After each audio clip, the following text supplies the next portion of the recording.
Today we're here to discuss building complete solutions in ECM using a combination of IBM, internal, and third-party components in building complete ECM solutions. My name is Brian Benoit.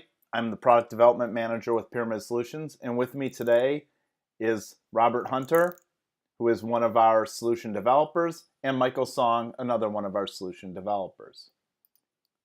So when you look at building an ECM solution, what are your options? You really have three options that can be used separately or together in order to build your solution. You can use the out-of-the-box IBM components. You can purchase third-party components that have been developed on the IBM platform, or you can build custom components internally.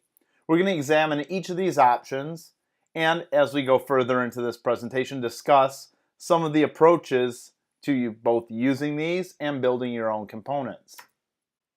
So what do you get with the out-of-the-box IBM components? These components were designed to provide the core ECM or case management functionality that's needed in every solution. They're built to meet the common and primary functions that every solution is going to need. They are built in a way, though, they can be extended through certain extension points, but the actual core functionality of those components cannot be extended. What I mean by that is you can add things like new options when you right-click a document, or you can have different validations in place.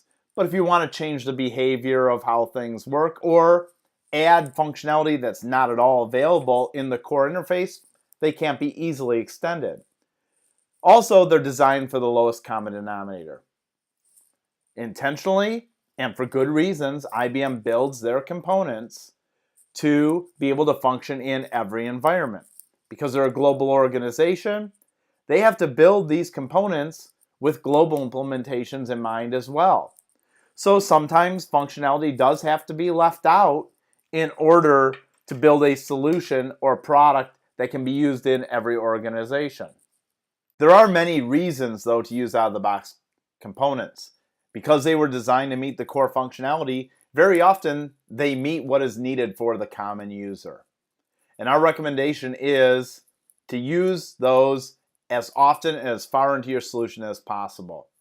The reasons for doing this are it keeps your overall cost of ownership down. When you have the out-of-the-box components, upgrades can be done more often in place, so your costs are lower and the disruption is lower when changes occur in the environment. Another very often overlooked aspect available within the IBM out-of-the-box components, especially within Content Navigator, is the external data services. This is a way to do many of those back-end functions such as validation or managing choice lists. All of those things that are very common that we run into and people immediately think they may need to do a custom component. External data services is a great back-end tool that will allow you to extend those pieces without having to change the front end and change a front end component. The next option available to you is third-party components. These are built by IBM partners and sold as products by third parties. Very often these are organizations who have built things that have extended some of the common development issues and common business requirements that customers run into. Pyramid Solutions, our company as an example, has built a series of Pyramid Expediter components that can be used to extend the base functionality that's available out of the IBM Content Manager and Case Manager environment. This way you get features that are based on other implementations, often targeted to your line of business or your area. And like the out-of-the-box components, because they're a managed component by a third-party provider, that means they also adhere to the IBM upgrade cycle, and the product could be managed in a similar manner. But there are instances where things have to be custom. Sometimes IBM or the third party don't have the components that you need, or your line of business needs something very specific. So when should you look at building a custom component? That's when your industry or business are very specific, or your company does something specific that cannot be easily handled through configuration and any of the out-of-the-box components. Another thing that can be done is when things can't be done just through extending the functionality of the existing components. For example, you have context menus, the common right-click option related to in ECM World documents, for example. It's very easy to extend that and add new functionality there. Sometimes that just isn't enough. You need to do more. Those are things that need to be extended as custom components. The last, and specific to Case Manager, are things that cannot be accomplished through payload manipulation. Payload manipulation or style sheet adjustments are common ways to make changes to an environment without customization. Those also have their limitations, and there are times that you really need to extend beyond those in order to do that. So what are the types of components that are available?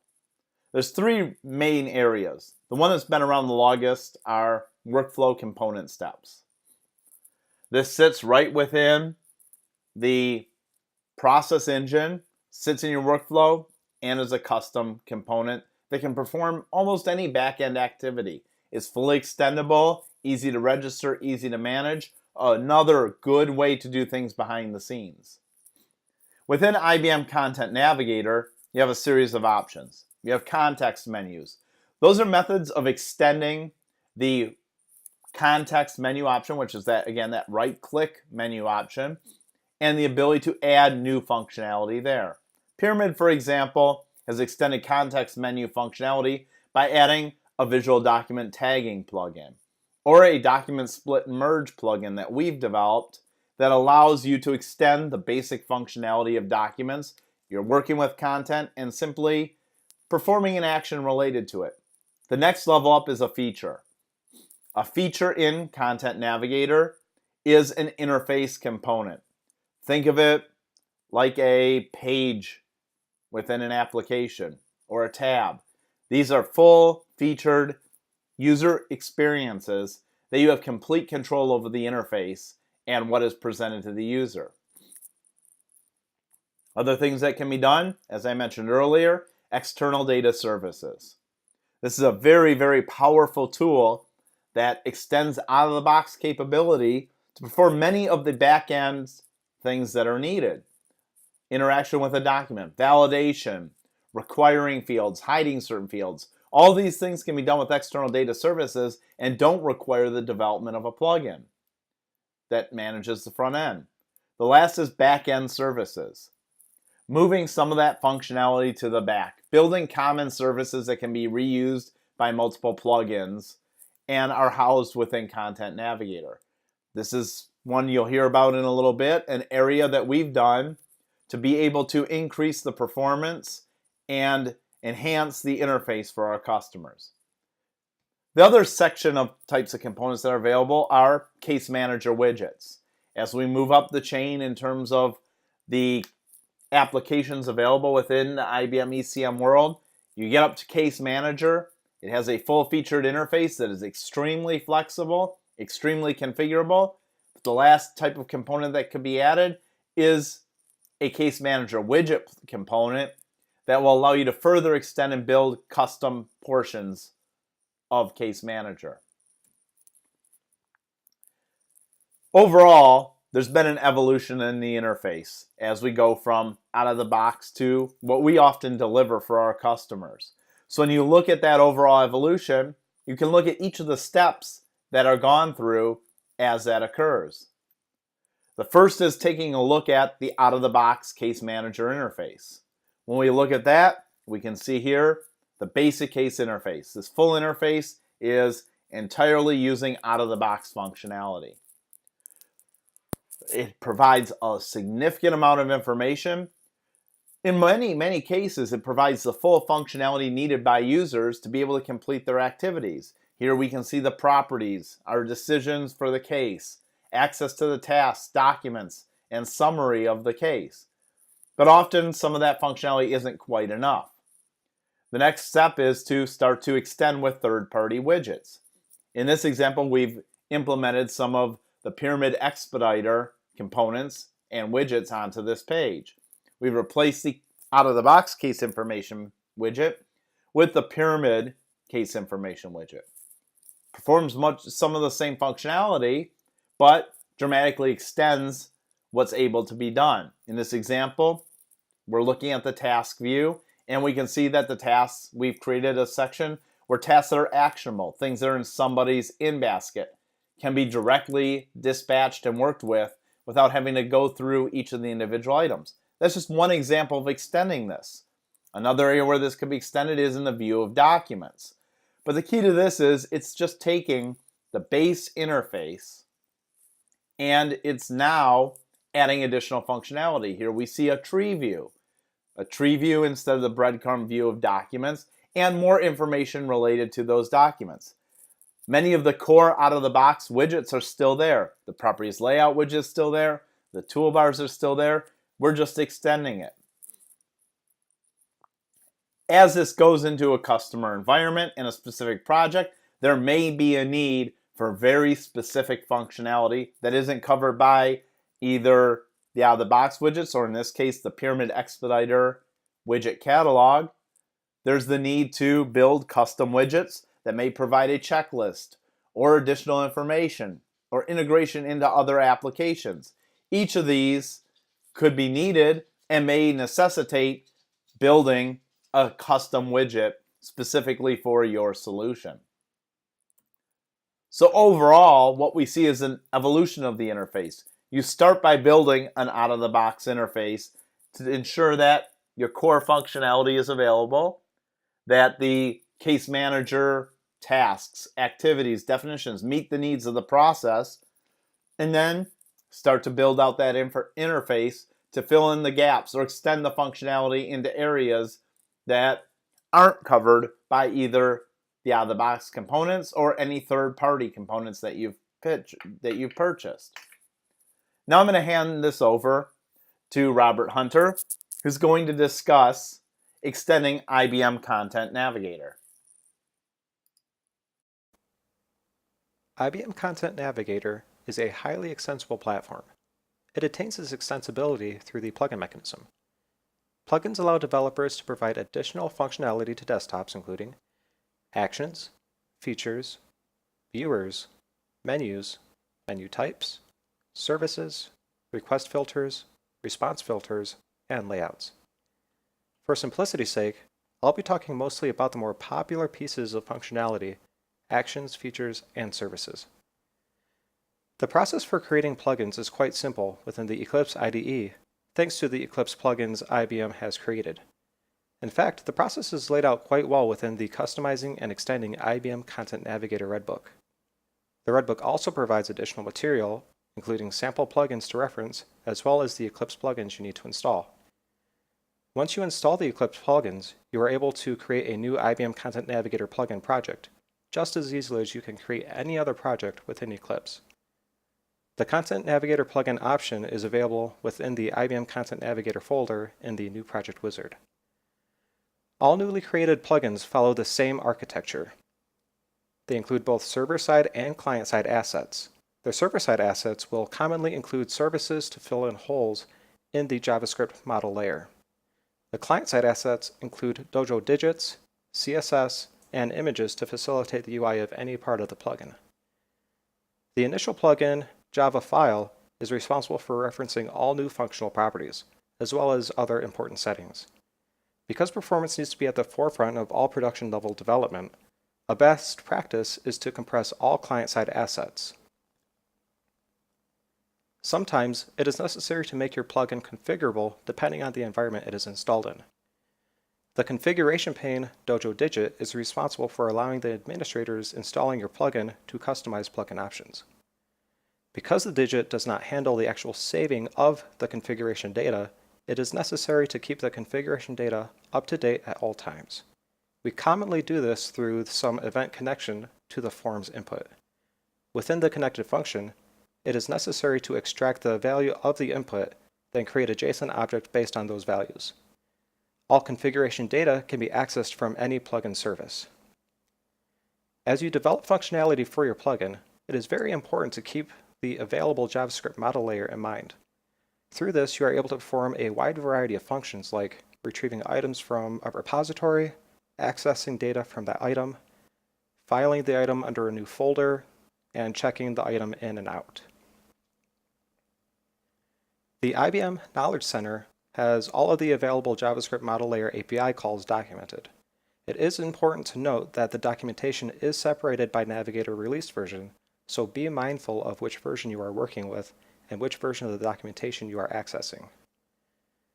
In IBM Content Navigator, documents and folders can be right-clicked to display a context menu which displays a list of actions that can be performed on that item. The default list of actions available to these context menus is very comprehensive, though sometimes it's necessary to perform some proprietary function or launch some UI based on these selected items. This is where creating a new action within IBM Content Navigator comes into play. The process for adding any new functionality to your plugin is simple thanks to the IBM Content Navigator Eclipse plugin. The plugin action Java file that is added includes many of the same properties as the plugin Java file. Additionally, it includes some functions to handle some action-specific permissions.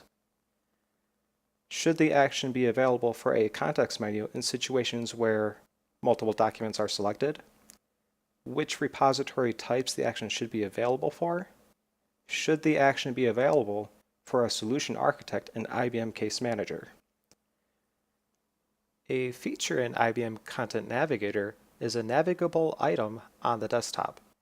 They are by default displayed on the left-hand side of the desktop. Some out-of-the-box features include Search, which allows the user to search repositories for documents, and Browse, which displays repository folders in a tree-like view and documents in a grid-like view. Creating a new feature allows you to provide a new UI that users are able to navigate to on a desktop, which provides some set of functionality. The process of creating a new feature in your plugin project adds a few new files to your plugin project, including a plugin feature Java file, as well as a new feature Dojo Digit, which facilitates the UI of the feature. The plugin feature Java file includes many of the same properties as the plugin Java file. One function that deserves a bit more explanation is the getIconURL function. It's a bit deceiving by its name. What it really does is it assigns a CSS class to the IBM Content Navigator desktop menu item for the feature. With this, you are able to use CSS to display an icon for the feature like all other out-of-the-box features do. One function that does not exist in the default plugin feature Java file is the function which is responsible for making the feature configurable, just like the overall plugin is configurable. The process for making a feature configurable is exactly the same as making the plugin configurable. The only difference is that a feature is configurable on a per desktop basis, and the feature configurations are accessible from within the new feature Dojo Digit. On the opposite side, a plugin is configurable on an installation basis, and the configurations are only accessible from a service level. Now Michael Song is going to discuss custom case manager widgets, the development, and some of the considerations that we went through in developing our product, as well as work with some of our customers. And now I'm going to go over the third type of custom component, custom case manager widgets. Custom case manager widgets are extremely important to your custom solution if you're planning on manipulating any type of IBM case manager data, such as cases and tasks. There are a few things to keep in mind when building custom case manager widgets. First and foremost is interactivity of other widgets. What does that mean? The most important thing is that the widgets themselves have to conform to IBM's page container definition. This requires a JSON file that you can edit in your project that will contain the settings configuration, wires, and other custom events, both incoming and outgoing, that are related to your widget. These settings configurations are what shows up in IBM Case Manager Builder that lets you configure settings that are specific to your widget. More importantly, your widget needs to interact with other things on the page through the use of events. These events can be both out-of-the-box events, such as select document, select task, or open document, or they can be custom events, such as refresh my widget or load a bunch of tasks. Anything works as far as event goes as long as you stay within the IBM page container model. Secondly, your widget needs to interact with some type of data. Nobody likes a widget that doesn't really show anything unless you're just showing a web page or something, in which case you probably should stick to a script adapter or something simpler than a widget. Widgets should be used to actually do something with real data. The second important trait of every widget is that it needs to manipulate some sort of data. If your widget is not manipulating any data, then your problem can probably solve with something simpler, such as a script adapter or response or request filter, or even external data services. Data manipulation can be done in a lot of ways. In projects that I've worked on or seen at customer sites, we've used third-party libraries such as Kendo and DataViz to present data in new and interesting ways. For example, by using a Kendo grid, we give our users the ability to sort and group cases and tasks by any case or task property. These custom views that have been created can then be sorted or grouped and then saved and accessed again at a later time.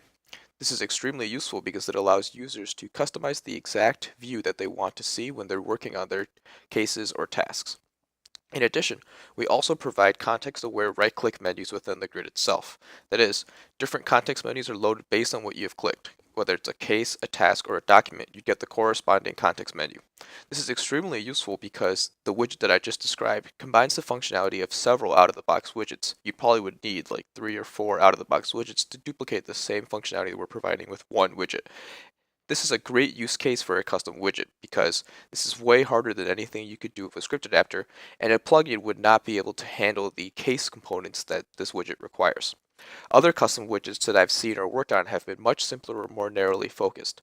I've seen things such as presenting the document and case comments UI with HTML formatting, allowing the user to bold, italicize, or color the text on the comments, and also a custom case info widget that presents basically the same data as the out-of-the-box case info widget, but with additional context-aware actions and formatting applied to that data. The possibilities truly are endless. You may have noticed that I mentioned something called the script adapter in the last slide. I glossed over it quickly because that's what this slide is for. So the script adapter is very tempting to do a lot because it basically allows you to access the same set of JavaScript modeling layer APIs as widgets and plugins do. However, it's easy to fall into their trap. What are script adapters good for? Well, they're good for easy custom functionality. That means things like manipulating payloads on the front end and changing things in the DOM, such as hiding labels that can't otherwise be hidden, or changing the color or size of some properties. The problem with script adapters is that they take a significant performance hit when they're placed on a page. The reason for that is they seem to run the API more slowly than widgets and plugins. To this end, we don't recommend using the script adapter for anything more complicated than changing payloads or changing the DOM on the page. That being said, another big consideration with script adapters is that they are very hard to work with. How a script adapter is actually placed onto the page is that you drag what's called a script adapter widget onto any case manager page, and it essentially gives you a text box that you have to either write or paste JavaScript code into. As you can imagine, this is extremely hard to deal with because if you forget something as simple as a semicolon, you have to wait for the entire solution to deploy before you can add that semicolon and make your code work. This is very tedious and time consuming, and again, I would not recommend it for anything that involves data manipulation because that's what widgets and plugins are for. Finally, we get to the part of the presentation that I was most excited to talk about, performance considerations. So because I've worked for such a long time on widgets, plugins, script adapters, and other custom components in IBM solutions, I've come across a bunch of best practices that we consider very important to achieve production level performance in any widget package. So, as Bob mentioned earlier, IBM provides a JavaScript modeling layer that is extremely useful for retrieving single instances of things, whether it's a single document, a single case, a single task, or a single related case, or anything else that you only want one of. However, as soon as you get past more than one, let's say 10, 100, or even 1,000 cases or tasks, things start to slow down very rapidly with the IBM client-side model layer. What we found is that using an iterative or recursive process to retrieve a lot of items at once using the model layer causes significant performance issues. A bulk of this issue is that there's no actual way to get just the properties you want for a content item. Let's say we just want a grid that shows the title, date last modified, and the creator of a case. But to get that, we have to get every single property of the case, of which there may be dozens. So we either have two possible options here. We can get all the content items with no attributes at all, and then retrieve those attributes once we have the content items themselves. This is 2 calls for each content item and is extremely slow. Or we can get all the content items with all the attributes and then pare down the attributes we don't need. Again, this is still very slow. What we found, the best way to alleviate this is to move as many things to what I'll call the middle end as possible. It's not truly the back end because you aren't writing direct SQL calls to query the content engine and process engine databases, but it's definitely not the front end either because the code is written in Java in the Navigator Java API. This is the plugins. These are the plugins that Bob were talking about earlier. However, we're going to use them a little bit differently to provide basically just the service layer for the widgets. This means that these plugins won't really have any UI, but will expose endpoints that are callable from the JavaScript model API. With these services, we can write essentially any code we want to retrieve the data in any format that we want. This way, we can get the content item, as I mentioned earlier, with just the 3 properties that we need. In addition, we can also turn all these concurrent and iterative requests into one large request. We found that this is much faster than setting off a bunch of requests at once because of the overhead associated with starting any Navigator API call. There just seems to be something wonky with how quickly API calls are processed before you can even get the data back. Once you get the data back, we've noticed that using the client-side model layer to retrieve very intricate information such as social collaboration data or document thumbnails is very useful and is much easier to do than writing a custom component on the back end. You may ask, oh, but wait, I haven't even seen any performance issues in my environment. That's what we thought too when we first started making these widgets. We would test internally with things like 10 or 12 cases or documents at once, never even expecting that customers could possibly have 10,000 cases or 800 folders with 800 documents in each folder in their environments. It's important to consider the extreme case here, and you'll have to support that in any custom components that you make. Finally, the other important thing that we've noticed to improve performance is to split your request up into pages.